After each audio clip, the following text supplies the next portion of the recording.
Hallelujah. Hallelujah. The word of God says in Psalms 34:1. ದೇವರ ವಾಕ್ಯ ಹೇಳ್ತದೆ ಕೀರ್ತನೆ 34:1ರಲ್ಲಿ His praise shall continually be in my mouth. ಆತನ ಸ್ತೋತ್ರವು ಯಾವಾಗಲೂ ನನ್ನ ಬಾಯಲ್ಲಿ ಇರ್ತದೆ. Amen. அவருடைய துதியை நாவில் எப்போதும் இருக்கு. ಆತನ ಸ್ತುತಿ ಯಾವಾಗಲೂ ನನ್ನ ಬಾಯಲ್ಲಿ ಇರ್ತದೆ. எத்தனை பேர் இப்படியாக மாறணும்னு ஆசைப்படுறீங்க இந்த ஏப்ரல் மாதம்? ಈ ರೀತಿ ಬದಲಾಗಬೇಕು ಏಪ್ರಿಲ್ ತಿಂಗಳಲ್ಲಿ ಅಂತ ಆಸೆ ಪಡ್ತೀರಾ? Amen. I don't have time to murmur.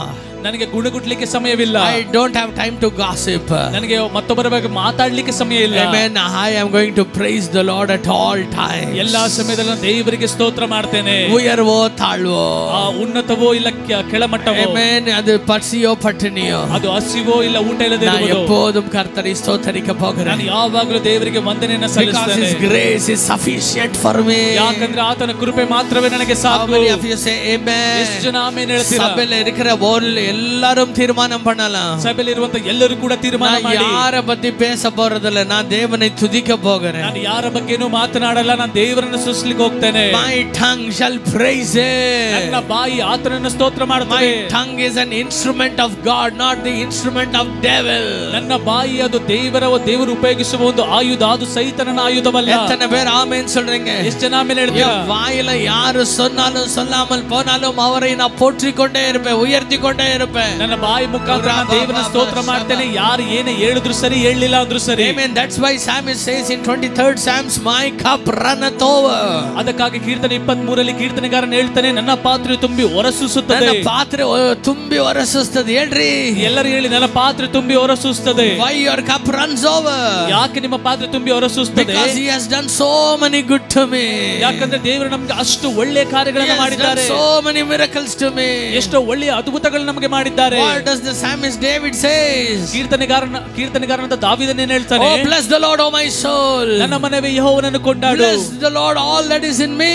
ನನ್ನ ಮನವೇ ಯೆಹೋವನನ್ನು ಕೊಂಡಾಡು. ನನ್ನ ಮನವೇ ಯೆಹೋವನನ್ನು ಕೊಂಡಾಡು. ಸರ್ವೇಂದ್ರಗಳೇ ಆತನ ಪರಿಶುದ್ಧ ನಾಮವನ್ನು ಕೀರ್ತಿಸು. ನನ್ನ ಸರ್ವೇಂದ್ರಗಳೇ ಆತನ ಪರಿಶುದ್ಧ ನಾಮವನ್ನು ಕೀರ್ತಿಸು. ಆತನು ಮಾಡಿರುವ ಸಕಲ ಉಪಕಾರಗಳಲ್ಲಿ, ಆತನು ಮಾಡಿದಂತ ಸಕಲ ಉಪಕಾರಗಳಲ್ಲಿ ಒಂದನ್ನು ಮರೆಯಬೇಡ. If we start to thank God for everything that He has done for us, ಆತನು ನಮಗೆ ಮಾಡಿರುವಂತ ಎಲ್ಲಾ ಕಾರ್ಯಗಳಿಗಾಗಿ ನಾವು ವಂದನೆಯನ್ನು ಸಲ್ಲಿಸುವಾಗ, we cannot worship Him in 1 month. We need hundreds of years. ನಮಗೆ ಒಂದು ತಿಂಗಳು ಸಾಕಾಗಲ್ಲ, ನಮಗೆ ಸಾವಿರ ನೂರಾರು ವರ್ಷಗಳು ನಮಗೆ ಬೇಕು. எத்தனை பேர் ஆமென் சொல்றீங்க? வாங்க இந்த ஏப்ரல் மாதத்துல அவர் செஞ்ச எல்லா காரியங்களுக்கும் நன்றி செலுத்த ஆரம்பிக்கலாம். ಬನ್ನಿ ಒಂದು ಏಪ್ರಿಲ್ ತಿಂಗಳು ಆತನು ಮಾಡಿರುವಂತ ಎಲ್ಲಾ ಒಳ್ಳೆ ಕಾರ್ಯಗಳಿಗಾಗಿ ವಂದನೆಯನ್ನು ಸಲ್ಲಿಸುವ. ಎಲ್ಲ ನಮ್ದು ಏನೇನೆಲ್ಲ ಲೋನ್ ಇದೆ ಎಲ್ಲ ಚುಟ್ಟ ಮಾಡೋಣ ಬರ್ರಿ. ಎಲ್ಲ ಲೋನ್ಗಳು ಏನಿದೆ ಎಲ್ಲವನ್ನ ಚುಕ್ತ ಮಾಡುವ. எத்தனை பேர் ஆமென் சொல்றீங்க? ಎಷ್ಟು ಜನ ಆಮೆನ್ ಹೇಳ್ತೀರಾ? ಅವರಿಗೆ நன்றி செலுத்த நான் கடமைப்பட்டிருக்கிறேன். ಅವರಿಗೆ ವಂದನೆಯನ್ನು ಸಲ್ಲಿಸುವುದು ನಮಗೆ ಆಗ ನಮ್ಮ ಮೇಲೆ ಬಿದ್ದಂತ ಭಾರವಾಗಿದೆ. எத்தனை பேர் ஆமென் சொல்றீங்க? ಎಷ್ಟು ಜನ ಆಮೆನ್ ಹೇಳ್ತೀರಾ? ஆண்டவர் செய்திருக்கிறது கணக்கில்லாத அற்புதங்கள். ದೇವರು ಮಾಡಿರುವಂತದ್ದು ಲೆಕ್ಕವಿಲ್ಲದಷ್ಟು ಅದ್ಭುತಗಳು. Amen. Someone gave you biryani, you are telling 10 times thanks. God gave you life.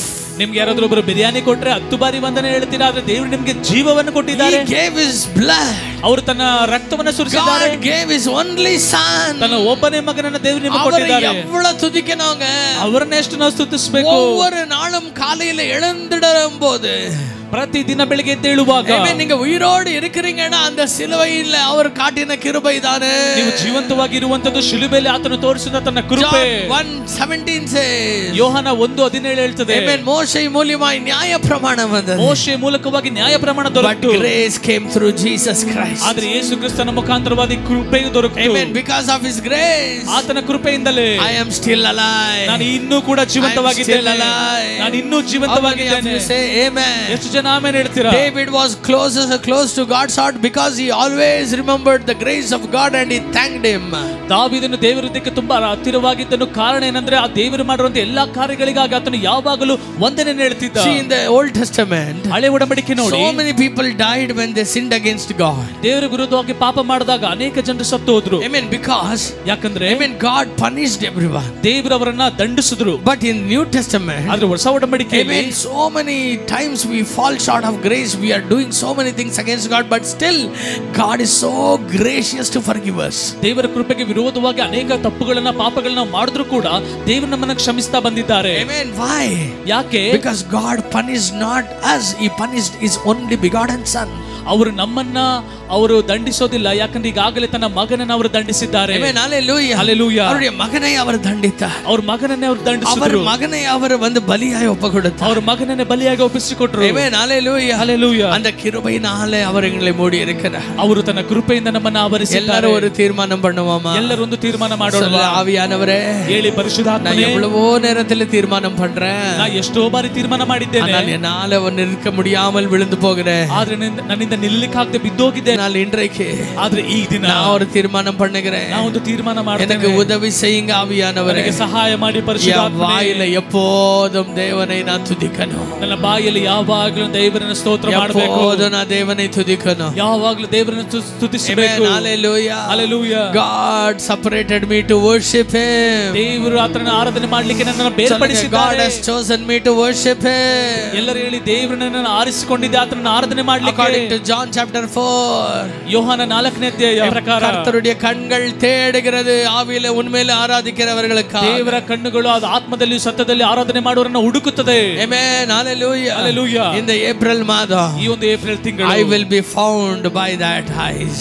ಆ ಕಣ್ಣುಗಳಿಗೆ ನಾನು ಕಾಣಿಸಲಿಕ್ಕಿದ್ದೇನೆ. எத்தனை பேர் ஆமென் சொல்றீங்க? ಎಷ್ಟು ಜನ ಆಮೆನ್ ಹೇಳ್ತೀರಾ? ஆவியில நிறைஞ்சு இருக்க போகிறேன். ಆತ್ಮದಲ್ಲಿ ತುಂಬಿ ಜೀವಿಸಲಿಕ್ಕಿದ್ದೇನೆ. Amen. வாயில துதி நிறைஞ்சு இருக்க போகிறேன். ನನ್ನ ಬಾಯಲ್ಲಿ ಯಾವಾಗಲೂ ಸ್ತೋತ್ರ ತುಂಬಿರ್ತದೆ. Amen. எத்தனை பேர் ஆமென் சொல்றீங்க? ಎಷ್ಟು ಜನ ಆಮೆನ್ ಹೇಳ್ತೀರಾ?